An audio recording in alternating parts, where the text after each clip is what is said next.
시간 우리에게 주신 말씀은 요한복음 3장 3절로 12절입니다. 제가 봉독해 드리겠습니다. 예수께서 대답하여 이르시되 진실로 진실로 내게 이르노니 사람이 거듭나지 아니하면 하나님의 나라를 볼 수 없느니라. 니고데모가 이르되 사람이 늙으면 어떻게 날 수 있사옵나이까? 두 번째 모태에 들어갔다가 날 수 있사옵나이까? 예수께서 대답하시되 진실로 진실로 내게 이르노니 사람이 물과 성령으로 나지 아니하면 하나님의 나라에 들어갈 수 없느니라. 육으로 난 것은 육이요 영으로 난 것은 영이니 내가 내게 거듭나야 하겠다 하는 말을 놀랍게 여기지 말라. 바람이 임의로 불매 내가 그 소리는 들어도 어디로 와서 어디로 가는지 알지 못하나니 성령으로 난 사람도 다 그러하니라. 니고데모가 대답하여 이르되 어찌 그러한 일이 있을 수 있나이까? 예수께서 그에게 대답하여 이르시되 너는 이스라엘의 선생으로서 이러한 것들을 알지 못하느냐? 진실로 진실로 내게 이르노니 우리는 아는 것을 말하고 본 것을 증언하노라. 그러나 너희가 우리의 증언을 갖지 아니하는도다. 내가 땅의 일을 말하여도 너희가 믿지 아니하거든 하물며 하늘의 일을 말하면 어떻게 믿겠느냐. 아멘. 혹은 주님의 날 주의전에서 온라인으로 또 예배드리는 우리 모두에게 주님의 은혜와 평강이 함께하시길 축원합니다. 이제 좀 조성으로 서늘한 바람도 좀 부는 것 같고 이 더위가 이제는 조금 가질 것 같은 느낌도 드는데 그래서 주간 날씨 보니까 온도가 30도에서 왔다 갔다 하는 것 같은데 낮 기온은 그래도 조금만 버티시면 될 것 같아요. 힘내시길 바라고요.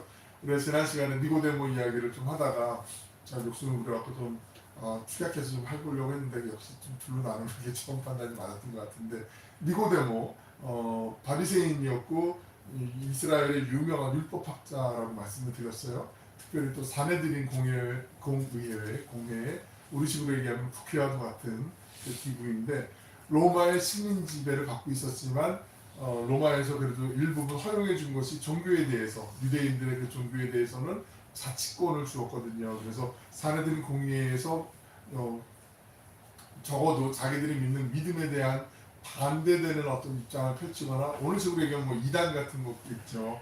그런 일들을 펼쳐졌을 때 어느 정도 판단을 하고 법률적으로도 제재를 가할 수 있는 권한을 준 것이 사내들인 공회였고 유대의 모든 부분에서 내가 뭐 돈이 있다고 해서 힘이 있다고 해서 거기 가입하고 싶어서 들어갈 수 있는 게 아니고 정해져 있는 그 인원이 있었다고 말씀을 드렸어요.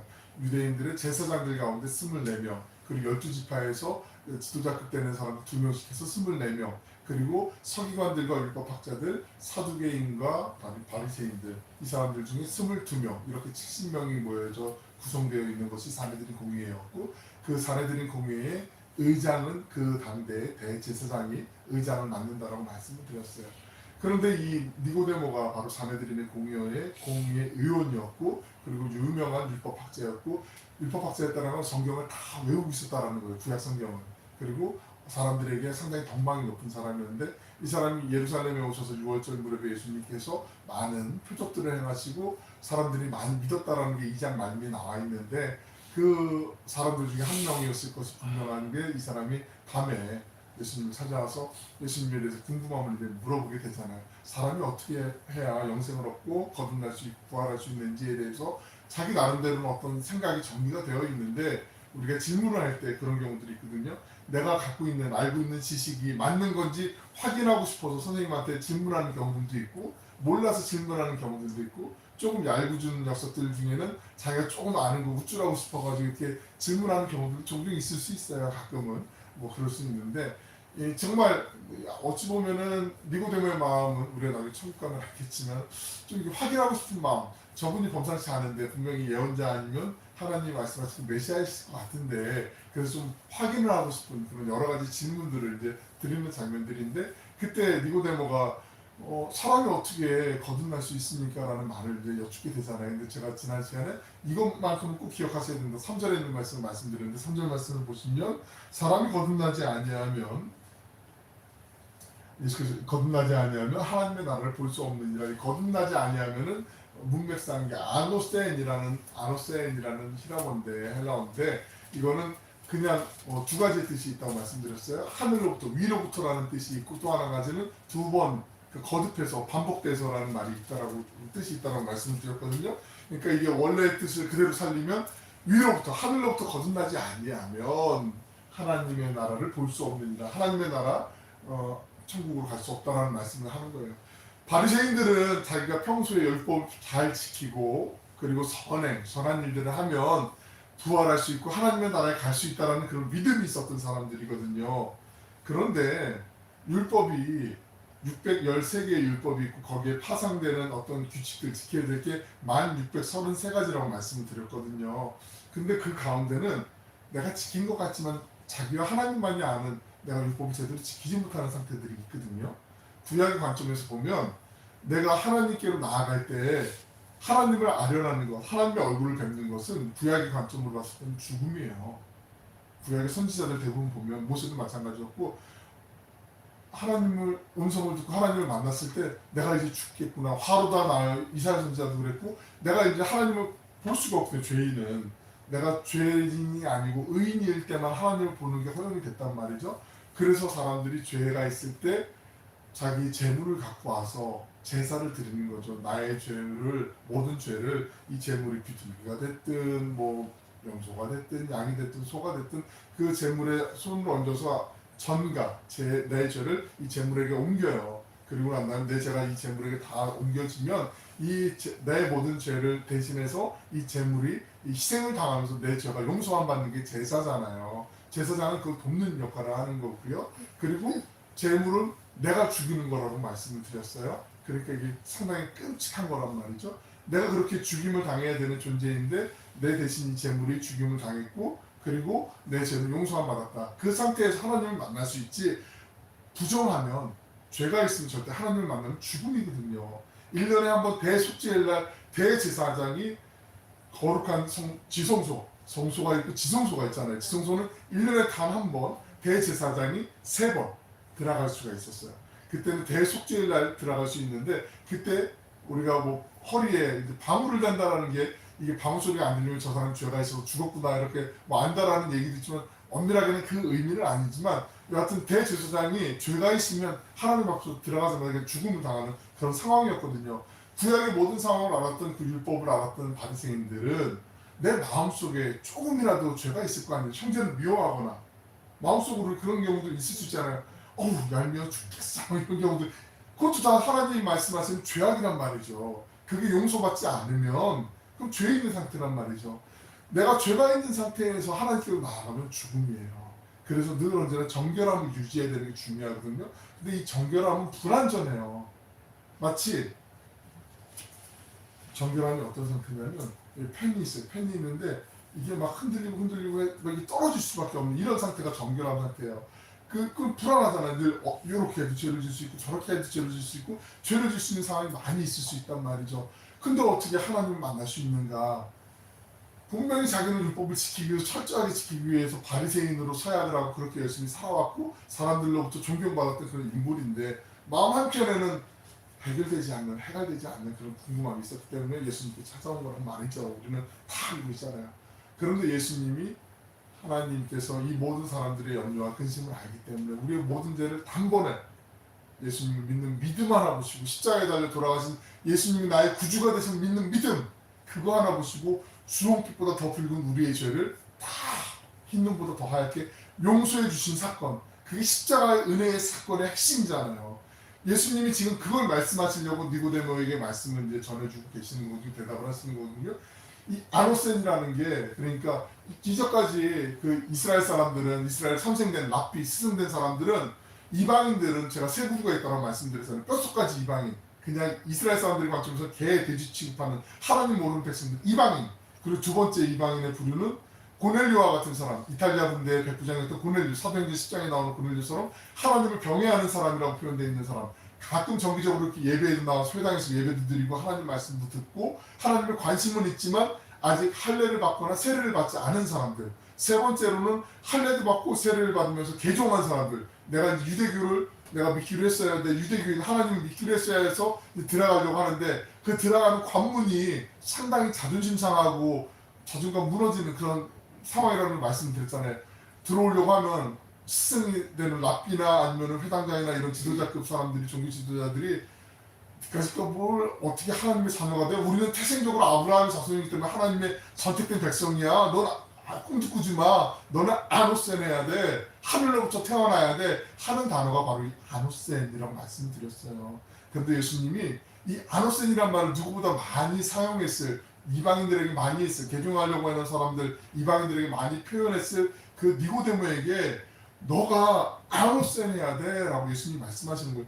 이게 무슨 뚱딴지 같은 말씀이시지? 내가 지금 하나님의 선민으로, 아브라함의 자손으로 지금 내가 율법을 열심히 지키는 사람인데 왜 나에게 아노센 해야 된다, 내가 다시 위로부터 태어난다라는 말씀을 하시는가? 예수님이 하시는 맥락은 그게 아니라 성령으로 거듭나야 된다라고 지금 말씀하고 있는 거거든요. 3절하고 5절하고 같이 대비되는 동일한 의미의 말씀이라는 거 지난 시간에 말씀드렸는데 한번 보세요. 다음 장 넘겨보시고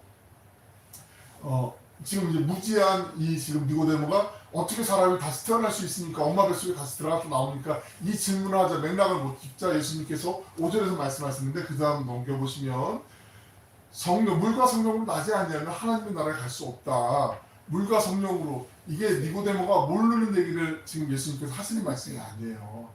니고데모가 충분히 알고 있고 구약에 있는 말씀인데 지금 니고데모는 자기가 믿고 있는 그 신령, 내가 믿고 있는 그 믿음만을 확인을 받고 싶은 거예요. 받고 말씀드리면 우리 사람에게도요 내가 믿는 거 이거면 돼. 다른 거 힘들어, 피곤해, 더 알고 싶지도 않아. 이걸로 나 만족한다. 나 여기야. 거기서만 한계를 짓고 딱, 그리고 그 하나님, 내가 믿는 하나님 딱 이분, 그리고 요분만 내가 소개해 줄 거야. 그런 경우들이 있단 말이죠. 근데 그것도 뭐 나쁘진 않지만 내가 알고 있는 하나님보다 내가 모르는 하나님이 더 많이 있을 수 있다라는 가능성마저 닫아버리면 위험할 수가 있어요. 그것을 지금 들려주고 싶은 거거든요. 한 장만 넘겨보면요.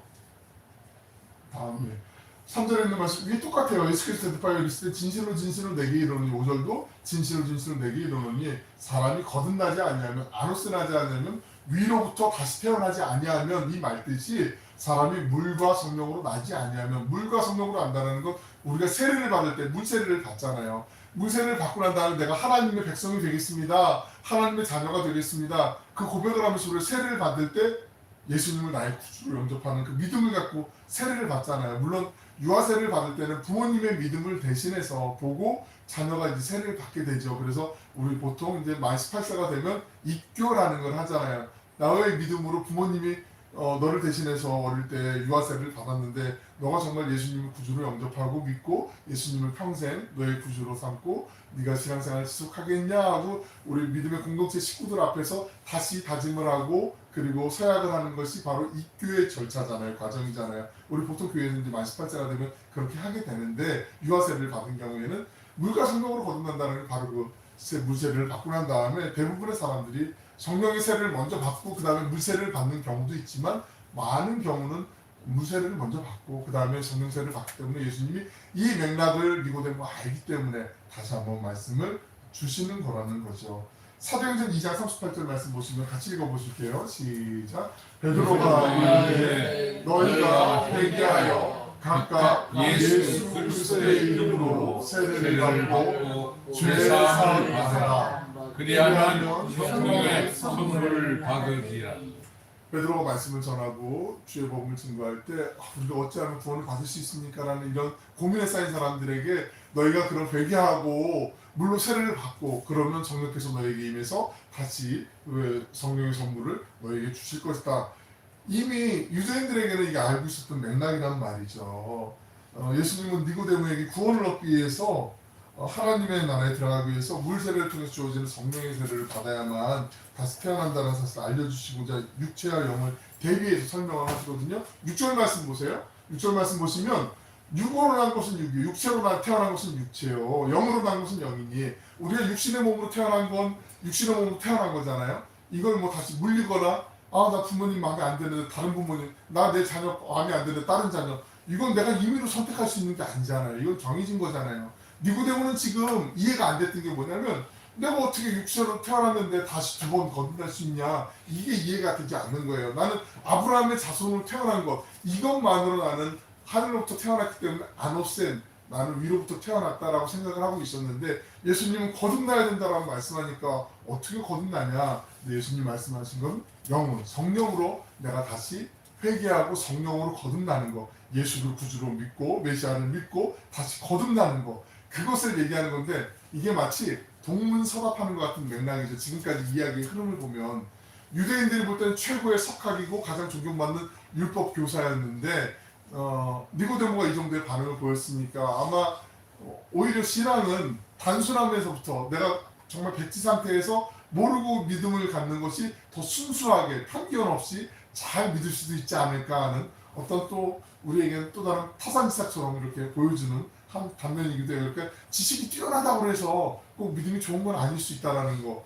왜냐하면 아주 깐깐하게 이거 하나하나 따지기 시작하면 이게 믿음에 걸림돌이 될 경우 다른 사람보다 넘어야 될 허들이 더 많아지는 경우들이 많을 수도 있다는 것도 한번 보여주는 게 아닌가 그런 생각을 좀 해보게 돼요. 그래서 예수님께서 자꾸 이렇게 설명을 찬찬히 좀 이 눈높이에 맞춰서 해주고 싶어 하시는 그 말씀이 있어요. 구원은 하나님의 선물이잖아요. 우리가 예수님 믿는 믿음 하나 있고 보시고 하시지만 하나님이 우리에게 베풀어 주신 은혜란 말이에요. 전적인 은혜.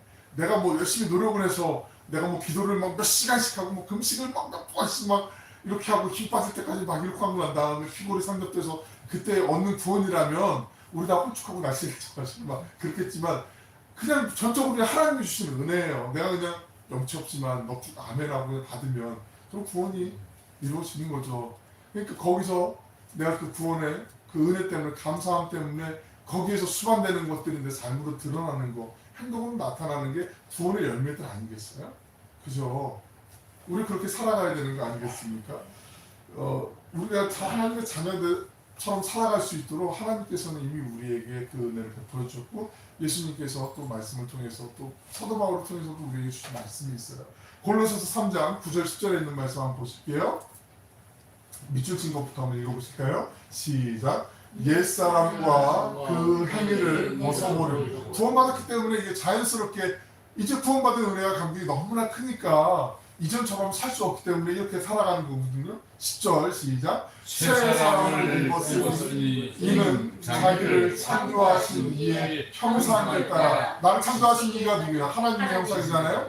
지식에까지 새롭게 하심을 입은 자니라. 그러니까 이전처럼 살 수 없으니까 새 사람을 입었으니까 이거는 내가 어머니 뱃속에 들어갔다 다시 태어나서 살아가는 게 아니라 성령으로 거듭났기 때문에 새 사람을 입었기 때문에 나를 창조하신 그 하나님의 형상, 하나님의 형상이라는 게 하나님의 모습이 아니라 하나님의 본성, 아름다우신 그 성품, 예수 그리스도의 성품을 따라서 내가 지식에까지 새롭게 하심을 입은 자, 예수 그리스도의 장성한 분량에까지 바울의 표현을 빌리자면 우리가 그렇게 날마다 살아가는 그 걸음들, 그것을 성화, 거룩해져 가는 길이라고 말씀을 우리가 잘 알고 있잖아요. 7절 8절에 있는 말씀 본문 우리 같이 한번 읽어봅니다. 시작. 내가 내게 거듭나야 하겠다 하는 말을 놀랍게 여기지 말라. 바람이 이리로 불매 내가 그 소리를 들어도 어디로 와서 어디로 가는지 알지 못하나니 성령을 찾아서도 다 들어가니라.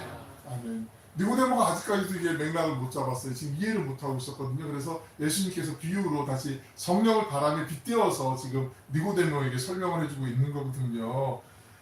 세 가지 이유가 있는데 성령의 자유로우심을 첫째로 이제 들 수가 있는 거죠. 바람은 어디로부터 와서 어디로 가는지 우리 요즘은 뭐 워낙에 뭐 기상과학 발달이 많이 돼서 태풍 경로, 예상 경로 몇 시간 후에 비가 오고 뭐 이런 것도 정확하게 대부분 맞지만 이것을 인위적으로 사람이 조절을 해서 뭐 내가 바람을 바꾸고 이 기술은 없잖아요. 만약에 그런 기술이 있다면 지금 가뭄 때문에 고통받고 있는 강릉에 좀 비구름을 좀 더 뿌려주고 뭐 이렇게 할 수도 있겠는데 그건 안 된단 말이죠. 성령은 자유롭게 어디에나 운행하고 계시는 것을 내가 그걸 이해 못하겠습니다라고 니고데모를 얘기하자 성령을 바람에 비유하셔서 예수님이 지금 말씀하고 계시는 거거든요. 그리고 둘째는 바람은 산들산들 불어오는 아름다운 미풍도 있을 거고 때로는 막 강렬한 태풍처럼 풍랑이 있는 막 그런 바람이 있는 것처럼 성령의 바람이 때로는 우리가 연약할 때 우리가 힘겨울 때 우리를 어루만져 주시는 그런 위로의 바람으로 우리를 만져주실 때도 있지만 때로는 악한 사람들에게는 강한 호된 꾸짖음을 주시고 징계를 주시는 건 정말 다 쓸어버리는 그 토네이도와 같은 회오리 바람 같은 그런 강렬한 바람처럼 성령의 역사도 그렇게 강렬하게 역사할 수 있음을 또 한번 다시 한번 알려주는 거고요. 세 번째, 바람은 어디에서나 불기 때문에 모든 것을 알 수 있음을 니고데모에게 다시 한번 일깨워주고 계신 거죠. 옛날에 햇님과 달님과 바람이 함께 얘기를 나누고 있었어요. 햇님이 달아 사람들이 낮에 얼마나 많이 사람들이 다니는지, 그리고 그 나뭇잎들은 얼마나 초록초록 반짝반짝하는지, 생명력이 가득한지, 아우 얼마나 멋있는지 너도 알지? 봤지? 그때 달님이 이런 얘기를 해요. 무슨 얘기야? 밤에 사람들이 어디서, 사람들이 다 조용하고 있고 세상이 적막한데, 그리고 나뭇잎이 지금 은빛으로 반짝반짝 빛나고 있고 그런데 너 무슨 소리를 하는 거니? 너 지금 어떻게 된 거니? 막 이렇게 서로 옥신각신 막 다투고 있어요. 그때 바람이 얘기를 하죠. 햇님 얘기도 맞고 달님 얘기도 맞는데 나는 밤이나 낮이나 너희들이 있을 때 언제든지 같이 잘 다니거든. 낮에는 사람들이 이렇게 막 왕성하게 활동도 하고 초록색의 아름다운 빛깔을 뽐내기도 하지만 밤에는 사람들이 다 집에 가서 편안하게 쉬기도 하고, 달빛에 비춰진 잎사귀는 은빛도 내기도 하고 때로는 검은빛을 내기도 하고 세상은 그렇게 조화롭게 운행되고 있어 라고 얘기를 해줬단 말이죠. 성령께서 그런 거죠. 우리의 모든 것을 아는 거죠. 우리 사람은 내가 아는 지식은 한계가 있잖아요. 내가 아는 깨달음이 아무리 깊고 풍성하고 넓다고 해도 그 제한적인 것인데, 니고데모가 마치 그런 거예요. 하나님 딱 이런 분, 율법에 이렇게 나타난 분, 거기까지만 내가 이해하고 있고 알고 있기 때문에 물론 좋아요. 그게 나쁜 게 아니에요. 근데 그걸 언제든지 다 적재적소에서 끄집어낼 수 있고 알 수 있으면 더 좋은데, 그렇지 못한 상황에서 내가 이만큼 알고 있는데 나를 좀 설득시켜주고 날 이해시켜줘야 하는데 내가 딱 차단막을 다 두르고 있으면서 이해가 안 되는, 나는 내 마음의 문을 열지 않았는데 성령이 자유롭게 운행하시면서 이 모든 걸 들려주고 싶어도 내 마음의 벽이 닫혀있으면 바람이 들어올 수 없는 거와 똑같은 이치라는 거죠. 예수님이 지금 이걸 말씀하고 계시는 거예요. 우리도 마찬가지 아니겠어요? 우리가 아니야 이건 딱 아니야 라고 딱 감정 짓고 마음의 문을 닫아놓아 버리면 자유로우신 성령님께서 때로는 강하게, 때로는 산들산들 하늘하늘하게, 때로는 우리가 모르는 잠자는 순간에도 역사를 운행하시고 주관하시는 그 하나님께서 우리에게 들려주시고 싶으시고 깨닫게 해주시고 싶으신 그 하나님의 은혜와 계시들을, 하나님의 그 은혜들을, 하늘의 크고 비밀한 일들을 우리에게 들려주시고 싶어도 우리가 귀를 막고 벽을 쳐버리면 알지 못하는 경우들이 생길 수 있음을 말씀해주고 있는 거죠. 9절 10절에 있는 말씀 같이 한번 읽어보실게요. 시작. 니고데모가 대답하여 이르되 어찌 그러한 일이 있을 수 있나이까? 예수께서 그에게 대답하여 이르시되 너는 이스라엘의 선생으로서 이러한 것들을 알지 못하느냐. 아무리 말씀을 설명을 이제 비유를 해도 니고데모가 알아듣지 못하죠. 예수님이 약간은 꾸짖는 듯한 어조로 이렇게 말씀을 하세요. 너는 이스라엘의 선생으로서 이러한 것들을 어찌 알지 못하느냐. 이 선생이란 말에 정가사가 붙어서 율법 교사라는 것을 한 시간에 한번 말씀을 드렸는데, 구약 성경을 잘잘잘 다 알고 있고 다 기억하고 있는 이스라엘의 유명한 스승으로서 이스라엘 백성들에게 성경의 구절들과 하나님의 뜻에 대한 지식을 전할 책임도 있고 권한도 있었던 너가 어떻게 이 말씀을 모르고 있느냐라고 얘기하고 있는 거죠. 뭐였냐면 선지자들을 통해서 이미 주신 말씀이 있었기 때문에 이걸 알고 있어야 되는데 몰랐기 때문에 그 말씀을 다시 한번 각인시켜 주시는 거예요. 우리 함께 에스겔서 36장 25절부터 27절, 예수님이 지금 비유로 주시는 이 말씀이 이미 성경에 예언되어 있는 예언자의 말씀이고 이 말씀이 예수님을 통해서 성취될 것이기 때문에 너가 지금 보고 있는 내가 그 구원자 메시아로 온 예수인데, 그리스도인데 너가 그 말씀을 어찌 기억하지 못하느냐라고 예수님 말씀하시는 거거든요. 에스겔서 우리 36장 25절로 27절 천천히 한번 읽어보실게요. 시작. 맑은 물을 너희에게 뿌려서 너희로 정결하게 하되. 여기까지 한번 보실게요. 이게 세례받는 거를 다시 의미하는 거거든요. 물로 세례받는 거. 그 다음 계속요. 곧 너희 모든 더러운 것에서와 모든 우상 숭배에서 너희를 정결하게 할 것이며, 또 새 영을 너희 속에 두고 새 마음을 너희에게 주되 너희 육신에서 굳은 마음을 제거하고 부드러운 마음을 줄 것이며, 또 내 영을 너희 속에 두어 너희로 내 율례를 행하게 하리니 너희가 내 규례를 지켜 행할지라. 이 예언의 말씀이 예수님을 통해서 성취가 되는 것을 너가 알아야 될 텐데 너가 이스라엘의 대표적인 스승으로서 이 말씀을 어찌 기억하지 못하느냐. 지금 예수님께서 이 말씀을 하고 계시는 거죠. 내가 아무리 사례들인 공의의 의원이고 뭐 세계 최고의 뭐 엘리트 중에 엘리트고 그래도 하나님의 말씀이 필요할 때 그 말씀을 끄집어낼 수 있는 것, 이해할 수 있는 것, 이것이 얼마나 중요한지. 만약에 니고데모가 마음의 문을 조금만 빗장을 열고 예수님의 말씀을 경청했더라면 충분히 그 말씀이 지금 이루어지는군요. 소름 막 그러면서 막 몸에 막 닭살 돋고 막 이러는 그런 느낌을 받지 않았을까. 저만 진지하게 고민했던 것 같다는 느낌이 지금 드는데, 아무튼 우리가 보면 그 하나님의 말씀이 이게 이 뜻이구나, 우리가 알 때 그 퀴자를 부르거나 그 느낌을 받을 때가 있잖아요. 도저히 이게 이론으로나 어떤 내 지식으로 설명이 되지 않는 것들이 있어요. 우리가 사도신경으로 늘 언제나 고백을 하지만 동정녀 마리아에게 나시고, 이게 도저히 이론으로 과학으로는 증명이 안 되는, 입증이 안 되는 건데 우리가 믿으면, 예수님이 나의 구주가 되시면 믿으면 말씀으로 천지를 창조하신 하나님께서 왜 못하시겠나 믿어지는 거거든요. 그죠? 아직 못 믿는 게 있으면 속히 믿으시는 은혜가 있으시길 축원합니다. 삼위일체 교리, 성부, 성자, 성령 하나님, 성부 하나님, 성자 예수님, 성령 하나님. 우리는 자꾸 사람의 생각 속에, 한계 속에 어떤 편견을 갖기 쉽냐면, 그래도 아버지가 좀 위시고, 그래도 아들이니까 좀 아래시고, 성령 하나님 조금 약간 옆에서 이렇게 서포트해 주시고, 이런 느낌을 가질 수 있거든요. 근데 절대 그렇지 않아요. 삼위일체 하나님은 한 분 하나님이시지만, 본체이시지만 이분들의 인격이 서로 다르신 거예요. 인격이 다르신 거예요. 그래서 성부 하나님, 성자 예수님, 성령 하나님이 동일한 한 분이시지만 때로는 성부 하나님으로서의 역할이 맡겨주신 역할이 있고, 성자 예수님으로서의 역할, 성령 하나님으로서의 역할이 있으신 거지, 어느 한쪽으로 좀 더, 여기가 좀 더 큰 집합, 여기가 좀 작은 부분 집합, 이거 아니란 말이죠. 이걸 삼위일체를 이론으로 설명하려고 하면 할수록 오류에 빠지기가 쉬워요. 예전에 유명한 분이, 제가 그분의 명예가 있기 때문에 성함 밝혀드릴 수는 없는데, 그런 식으로 삼위일체를 처음 듣는 분들이 잘 이해를 못하니까 그렇게 설명하는데, 꽤 합리적이고 이해할 만한, 설득할 만한 설명인데, 근데 한계가 있는 게 뭐냐면, 물의 원자기호가 뭐죠? H2O, 그죠? 수소 2개하고 산소 하나가 결합된 거, H2O, 우리 다 알고 있잖아요. 직접 뭐 보진 않았지만. 그런데 이 삼위일체는 물 갖고 H2O를 이렇게 설명하는 경우가 있었어요. 물은 끓이면 기체가 되고, 물 그대로 상태로 있으면 액체가 되고, 추워서 얼게 되면 고체가 되니까, 이게 분자기호는 바뀌지 않지만 H2O는 똑같지만 기체가 되고 물이 되고 액체가 되고 고체가 되니까 삼위일체 하나님도 그런 하나님이다 라고 설명을 하는데, 그럴싸하잖아요. 그럴듯하잖아요. 그런데 이게 양태론이라고 하는 이단이거든요.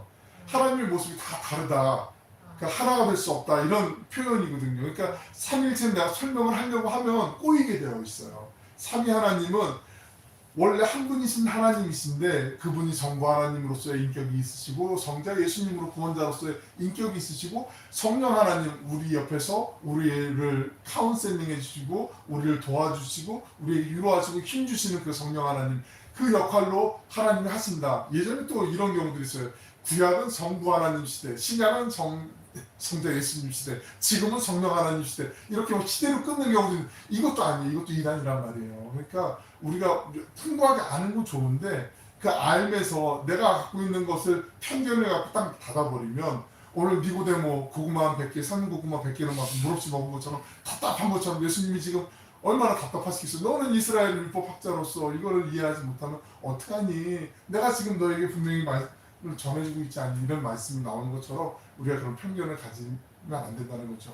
때로는 신앙은요, 물론 우리가 묻지마 믿음, 이거 정말 위험한 거라고 말씀 많이 드렸어요. 하지만 어떤 때는 내가 믿고 난 다음에 이해되어지는 그런 경우들이 또 많이 있을 수 있어요. 그러니까 이 양쪽의 양날개의 균형을 잘 갖는 거, 내가 이해된다고 해서 다 믿어지는 거 아닌데, 하나님 내가 지금 왜 이런 상황을 겪어야 되는지, 이 고난이 왜 있는지, 우리 일상 속에서 왜 이런 가뭄이 있고 이런 기근이 있고 이런 전쟁이 있고 이런 말도 안 되는 폭력적인 이런 상황들이 구조적인 악들이 벌쳐지고 있는지 이 말도 안 되는 이 몹쓸 짓들이 왜 일어나고 있는지 하나님 제가 왜 이해할 수 없습니다. 하나님 살아계시다면 이러면 안 되는 거 아닙니까? 라는 질문 얼마든지 던질 수 있어요. 건강한 질문이고 나쁜 거 아니에요. 하지만 그 속에서 언제나 우리 꼭 기억해야 될 거 하나, 하나님은 언제나 선하시다.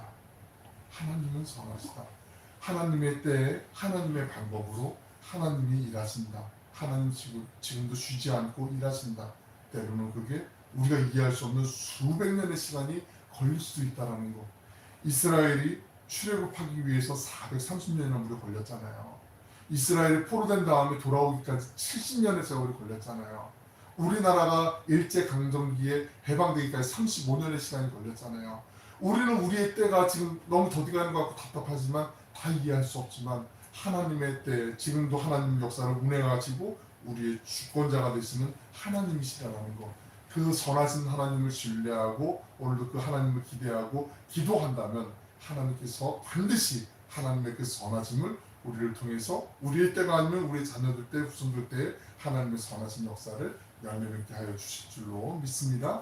그 믿음 안에서 주님과 행복한 동행하시는 한 주간 되시길 축원합니다. 아멘.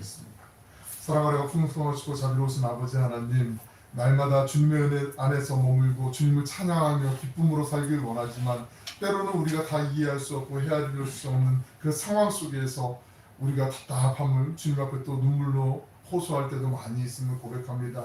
하지만 유한한 인생, 하나님 우리가 갖고 있는 그 모든 것들이 절대적인 것이 아님에도 알면서도 하나님 다 헤아릴 수 없는 그 상황 속에서 답답함 속에 주님 앞에 기도할 때 하나님께서 지혜도 주시고 깨달을 수 있는 분별력도 허락하여 주실 줄로 믿습니다.